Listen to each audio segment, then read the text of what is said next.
Hello friends, आप देख रहे हैं द अमेजिंग फैक्ट। दोस्तों, कुछ साल पहले विद्या बालन की एक फिल्म आई थी, बेगम जान। पार्टीशन के वक्त एक तवाइफ की अपना कोठा बचाने की जहदोजिद की दास्तान थी ये फिल्म तो खैर फ्लॉप हो गई थी, लेकिन हम आपको भारत की उन चुनिंदा तवाइफों से परिचय कराना चाहते हैं जिनका नाम इतिहास में बड़े ही आदर के साथ लिया जाता है। दोस्तों, दस्तावेज बताते हैं कि 19वीं सदी के अंत में लखनऊ की तवाइफें राजकीय खजाने में सबसे ज्यादा टैक्स जमा किया करती थी। इस पेशे को गरिमा और संगीत को एक समृद्धि विरासत सौंपने वाली कुछ चुनिंदा तवाइफों पर नजर डालते हैं। नंबर 1, गौहर जान। 1902 ये वो तारीख है जिस दिन भारतीय संगीत को एक नई दिशा मिली थी। इस दिन पहला भारतीय गीत रिकॉर्ड हुआ था डिस्क पर। राग जोगिया में ख्याल गाया गया। गाने वाली थी बनारस और कलकत्ते की मशहूर तवाइफ गौहर जान।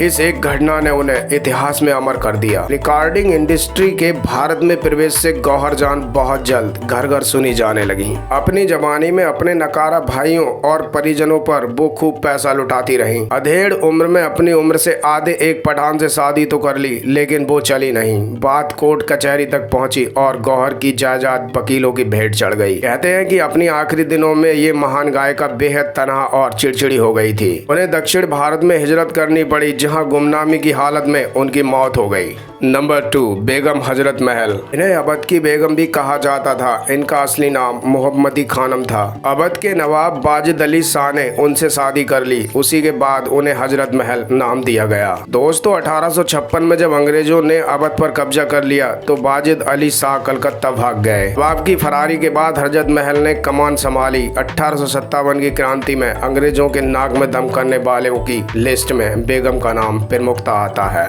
उन्होंने अपने बेटे बिरजस कादरा को अवध का राजा घोषित किया। नाना साहेब के साथ मिलकर अंग्रेजों से खूब लड़ाई लड़ी। जब विद्रोह नाकाम हुआ तो उन्हें अवध छोड़ के भागना पड़ा। नेपाल में शरण ली। नेपाल के राजा राणा जंग बहादुर ने पहले तो उन्हें शरण देने से मना किया, लेकिन बाद में मान गए। 1879 में गुमनामी की हालत में उनकी मौत हो गई। काठमांडू की जामा मस्जिद में एक बेनाम कब्र में उन्हें दफनाया गया। नंबर 3, जोहराबाई। जोहराबाई को भारतीय शास्त्रीय संगीत के पिलर्स में से एक माना जाता है। उनके संगीत का प्रभाव उनके बाद के फनकारों पर साफ देखा जा सकता है। वाइफों की गौरवशाला विरासत में उनका नाम गौहर जान के साथ बड़े ही आदर से लिया जाता है तथा अपनी मर्दाना आवाज के लिए मशहूर जोहराबाई आगरा घराने में ताल्लुक रखती थीं। उन्हें उस्ताद शेर खान जैसे संगीतियों से सलामी हासिल हुई थी। जोहराबाई की खासियत थी कि उनकी एक से ज्यादा भाषाओं पर पकड़ थी।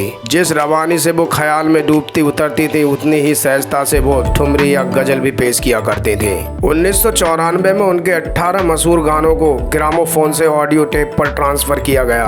तो दोस्तों, ये थी मशहूर तवाइफों के बारे में कुछ जानकारी। यदि ये वीडियो आपको पसंद आई हो तो प्लीज वीडियो को लाइक और चैनल को सब्सक्राइब करें। Thanks for watching.